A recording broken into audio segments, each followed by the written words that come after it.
CID episode number 38। ये episode बिल्कुल silent होने वाला है। इसमें एसीपी प्रद्युमन कम बैक करेंगे और एसीपी आयुष्मान को गिरफ्तार करेंगे। और बहुत बड़ा इसमें ट्विस्ट है। सीआईडी की टीम जो कि हमें दिखाया जाता है कि एक जगह पे पहुंचती है मर्डर की तहकीकात करने के लिए, और दूसरी तरफ हमें एसीपी प्रद्युमन को दिखाया जाता है जो कि क्राइम सीन पे पहुंचते हैं और वहाँ पे इंस्पेक्टर सचिन और अपनी इस केस की तहकीकात कर रही होती हैं, और एसीपी आयुष्मान जो कि छुप के एसीपी प्रद्युमन की तरफ देख रहे होते हैं और उन पर हमला करने की तैयारी कर रहे होते हैं।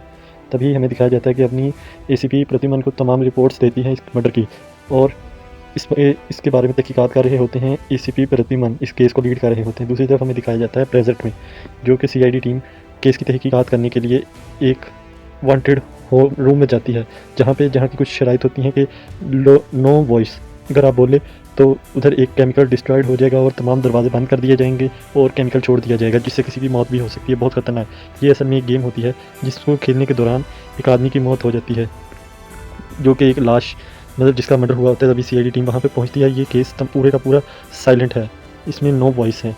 तभी हमें दिखाया जाता है कि सीआईडी वाले तहकीकात कर रहे होते हैं। इतनी देर में पंकज को एक स्केलेटन नज़र आता है, उसके ऊपर लिखा होता है डोंट टच, पर पंकज उसको टच करके उसके मुंह में अपनी उंगली दे देता है। तभी वहाँ पे हॉर्न बजने लगता है, लाइटें डिम और ऑन ऑफ होनी शुरू हो जाती हैं और एक केमिकल वहाँ पे छोड़ दिया जाता है जो कि बहुत ही खतरनाक और जहरीला होता है। तभी हमें दिखाया जाता है दरवाज़ा लॉक होने के बावजूद दया दरवाज़ा तोड़ देता है और तमाम टीम और उस पार्टी के मेंबर्स बाहर निकल जाते हैं उस रूम से। लेकिन अभी भी आपको बताया जाए कि मेन गेट अभी भी लॉक है, जो कि बिल्कुल खामोश रहना है 5 घंटे के लिए। अगर कोई बोला तो ये केमिकल दोबारा छोड़ दिया जाएगा।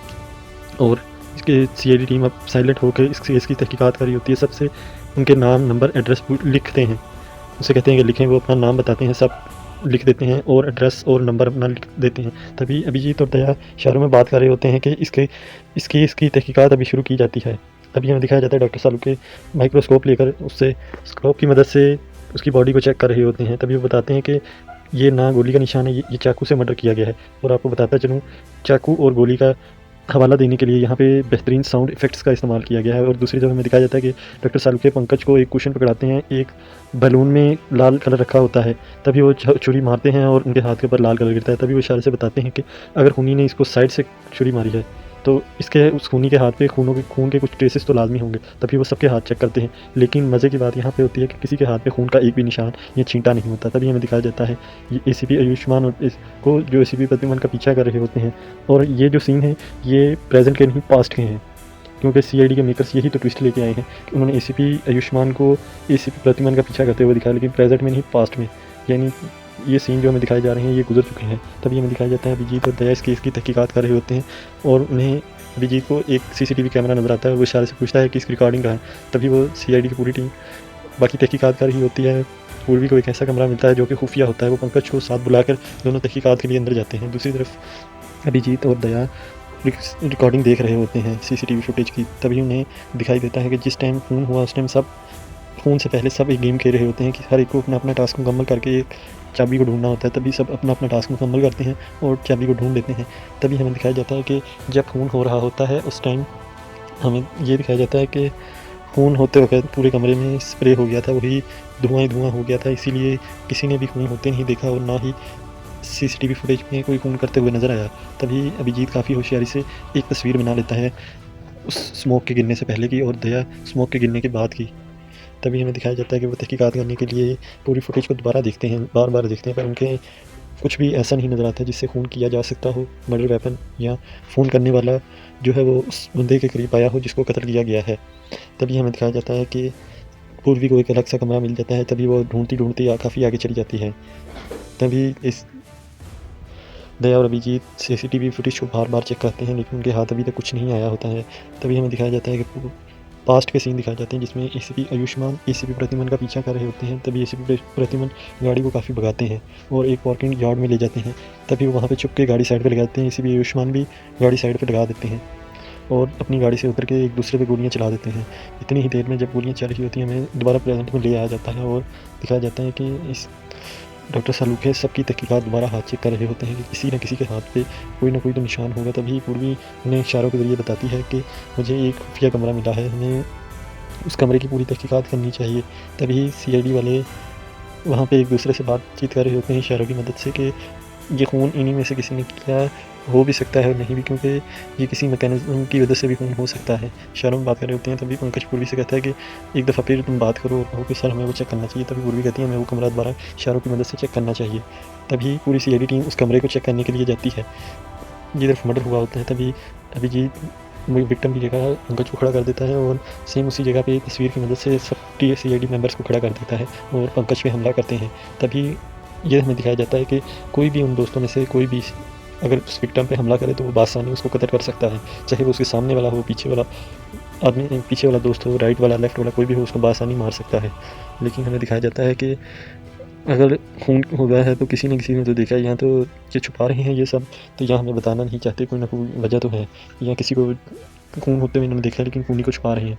तभी अभिजीत काफ़ी हाजिर दिमागी से देखता है और कहता है कि ये दरवाजे के पीछे गड़बड़ है। तभी दरवाज़ा खोलते हैं और कहते हैं कि यहाँ से हो सकता है ये खून हुआ हो। तभी वो देखते हैं कि पंकज के सामने वाली साइड पे भी एक मैकेनिज़्म पड़ा होता है जो कि म्यूज़िक के लिए होता है। तभी सीआईडी वाले उस दरवाजे से अंदर जाने का फ़ैसला करते हैं। अंदर जा रहे होते हैं अभिजीत, दया, पूर्वी, पंकज और डॉक्टर शाहरुख हैं। तभी हमें दिखाया जाता है कि पंकज को, पूर्वी को वहाँ पे एक कुर्सी मिलती है जिसके नीचे एक दरवाज़ा होता है। दरवाज़ा खोलते ही नीचे पंकज इशारों से बताता है कि इसमें तो काफ़ी रास्ते हैं नीचे से, लेफ़्ट, राइट, आगे, पीछे। तभी पंकज को अभिजीत कहता है कि तुम्हें कैमरे इशारे की मदद से कैमरा लगाना है और लाइट नीचे जाना है, हम देखेंगे ऊपर से। तभी पंकज कहता है ठीक है। तभी वो नीचे की तरफ जाना शुरू कर देता है और उससे एक सुरंग मिलती है जिससे वो गिर जाता है। जब वो आगे जाता है तो काफ़ी डरा होता है क्योंकि उस पर लिखा होता है कि अब यहाँ से तुम जिंदा बच के नहीं जाओगे। पंकज काफ़ी घबरा जाता है लेकिन चलना शुरू कर देता है। चलते चलते उसको एक आगे जाकर एक तहखाना मिलता है जिसका दरवाज़ा खोलता है। आगे उसको काफ़ी जंजीरें मिलती हैं जो कि दीवार के ऊपर लटकाई होती हैं। जब पंकज उनको क्रॉस करके आगे जाता है तो उसे एक और दरवाज़ा मिलता है। जब भी वो दरवाज़ा खोलता है तो आगे एक आदमी छुपा होता है जो उसे धक्का मार के ज़ोर से भागने की कोशिश करता है। तभी हमें दिखाया जाता है कि दया वापसी की तरफ भाग के बाहर से उस चोर को पकड़ने की कोशिश करता है। तभी वो उसके पीछे भाग रहा होता है सीढ़ियों की मदद से, पर वो काफ़ी होशियार होता है। वो काफ़ी स्पीड से, फुर्ती से भाग रहा होता है। इतनी ही देर में जब वो पार्किंग यार्ड में पहुंचता है तो वो दया पे हमला कर देता है शीशों की मदद से। कभी ट्रॉली मारता है, कभी शीशे। तो दया काफ़ी समझदारी से अपने आप का बचाव करते हुए उसको पकड़ने की कोशिश करते हैं, लेकिन वो भाग रहा होता है बाइक की मदद से। आगे उसको बाइक मिल जाती है और बाइक से भागने की कोशिश करता है। इतनी देर में हमें अगला सीन दिखाया जाता है कि सीआईडी टीम वाले सोच रहे होते हैं कि ये खून कैसे हो सकता है। तभी अभिजीत को मैकेनिज़्म पर, जो कि म्यूज़िक वाला होता है, उसके ऊपर नज़र जाती है और वो उसको सेट कर रहा होता है। उसको गड़बड़ लगती है। तभी वो उसको पुश करता है तो सामने से एक मैकेनिज़्म मर्डर वेपन निकलता है जो कि दया बड़ी ही स्पीड से पकड़ लेता है, नहीं तो वो जाके सामने पूर्वी के लगने वाला होता है जिससे उसकी भी मौत हो सकती थी। लेकिन दया बड़ी ही स्पीड से उस मैकेनिज़्म को पकड़ लेता है और उसके ऊपर हमें दिखाया जाता है कि उस लड़के के हाथों के निशान होते हैं, लड़की के, जो कि इस जगह पे मौजूद होती है क्योंकि सीआईडी वालों ने उस मैकेनिज़्म पे जब चेक किया तो उन्हें उस लड़की के हाथों के निशान मिले और कैमरे में भी वही लड़की आई थी। तभी वो उस लड़की को ढूंढते हैं पर नहीं मिलती। तभी पूर्वी उसको कॉल लगाती है तो उसकी मोबाइल फ़ोन की रिंगटोन वॉशरूम से आती है। तभी वो वॉशरूम में चेक करने जाते हैं तो उस लड़की ने एक कागज़ पर लिखा होता है कि मैं सुसाइड कर रही हूँ, जहर खाया होता है, और उस पर यह भी लिखा होता है कि मैंने ही मारा है लेकिन मैं शर्म के मारे सुसाइड कर रही हूँ, मुझसे गलती से मर्डर हो गया। तभी अभिजीत कहता है कि ये कुछ और ही है बात। तभी में पास्ट में दिखाया जाता है कि एसीपी प्रद्युमन बड़ी ही होशियारी से अपनी कोट को उतार के गाड़ी पर लटका देते हैं और फिर प्रेजेंट में लाया जाता है। और इसमें हमें दिखाया जाता है कि अभिजीत कहता है, इशारों से कहता है कि ये हैंड राइटिंग इस लड़की की नहीं है, और वो अपनी डायरी में मौजूद हैंड राइटिंग को मैच कर रहे होते हैं। इतनी ही देर में उन्हें पता लगता है कि विशाल नाम का लड़का है, उसी की हैंड राइटिंग इससे मैच हुई है। ये इस लड़की ने नोट नहीं लिखा बल्कि उस विशाल ने लिखा है और उसने इसका भी मर्डर कर दिया। इतनी देर में सीआईडी टीम बाहर आके हॉल में सबसे पूछती है इशारों से कि विशाल कहाँ है। तभी वो कहते हैं हमें नहीं मालूम विशाल कहाँ पे है, विशाल अभी थोड़ी देर पहले तो उधर ही था। तभी पंकज, पूर्वी, अभिजीत, दया और डॉक्टर शाहरुख के चारों तरफ फैल के खुफिया रास्तों की मदद से उसको, विशाल को तलाश करना शुरू कर देती है। इतनी ही देर में हमें दिखाया जाता है कि आगे लेज़र लाइट होती है और पंकज काफ़ी होशियारी से नीचे लेटकर लेज़र लाइट को क्रॉस कर देता है। तभी हमें दिखाया जाता है कि सीआईडी टीम के तमाम मेंबर्स उस विशाल नाम के लड़के को पकड़ लेते हैं, और जब दया उसको एक ज़ोरदार थप्पड़ मारता है तो वो इशारों की मदद से बताता है कि ये जो लड़का जिसका मैंने मर्डर किया है, ये, और जो लड़की का मैंने मर्डर किया है, इस लड़के ने इस लड़की के भाई को कार एक्सीडेंट में मार दिया था क्योंकि इसके पास पैसा काफ़ी था, इसीलिए इसकी पकड़ नहीं हुई। हम दोनों ने सोचा क्यों ना अब इसको फंसाया जाए और इसके फ्रेंड बन के इसको कत्ल कर दिया जाए। तभी हमने इससे फ्रेंडशिप की और आहिस्ता आहिस्ता हमने इसके इतने करीब हो गई, ये अपनी प्राइवेट पार्टीज़ में भी हमें बुलाने लग पड़ा। तभी हमने सोचा कि क्यों ना यही पार्टी इसकी आखिरी पार्टी कर दें। तभी इसी वजह से हमने इसको कत्ल कर दिया। तभी हमें दूसरी तरफ दिखाया जाता है कि ये केस सॉल्व हो जाता है और सीआईडी टीम वहाँ से चली जाती है बगैर किसी को कुछ कहे, उस विशाल को गिरफ्तार करके। और एसीपी प्रद्युमन अपना कोट गाड़ी पे लटका के पीछे से आते हैं और एसीपी आयुष्मान को गिरफ्तार कर लेते हैं धोखे में रख के। और इसी सीन के साथ हमें दिखाया जाता है कि एसीपी प्रद्युम्न एसीपी आयुष्मान पे एक गोली चला देते हैं, लेकिन ये गोली किसको लगती है अभी तक नहीं मालूम। आपको बताते चलें ये सिर्फ पास्ट है, प्रेजेंट नहीं।